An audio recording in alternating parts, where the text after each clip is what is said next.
అందరికీ నమస్కారం welcome back to my channel. ఈ రోజు వీడియోలో 2024 జనవరిలో మనకు ధనుర్మాసం అనేది ముగుస్తుంది। అలాగే ఈ రోజు విశేషాలు ఏంటి అనేది వీడియోలో మీ అందరికీ తెలియజేస్తాను। అంతకంటే ముందు ఎవరైతే నా ఛానల్ ని ఫస్ట్ టైం విజిట్ చేస్తున్నట్టయితే లైక్ చేయండి, షేర్ చేయండి, సబ్స్క్రైబ్ చేయండి।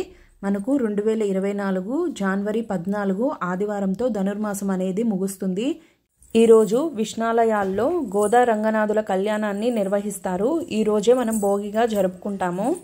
మకర సంక్రాంతికి ముందు రోజే మనకు ధనుర్మాసం అనేది ముగింపు అన్నమాట। మకర సంక్రాంతి రోజు సూర్యుడు అనేది మకర రాశిలో ప్రవేశిస్తారు। ఈ రోజు విశేషాలు ఏమిటంటే భోగి మంటలు, భోగి పళ్ళు చిన్నపిల్లలకి దిష్టి తగలకుండా వేస్తారు కదా, అలాగే ముత్యాల ముగ్గులు, పిండి వంటలు, డూడు బసవన్నలు, గొబ్బిళ్ళు। ఈ పండగను ఎంతో ఆనందంగా జరుపుకోవాలని కోరుకుంటున్నాను। అందరికీ భోగి శుభాకాంక్షలు। ఈ వీడియో మీకు నచ్చింది అనుకుంటున్నాను। నచ్చితే లైక్ చేయండి, షేర్ చేయండి, సబ్స్క్రైబ్ చేయండి। Thanks for watching.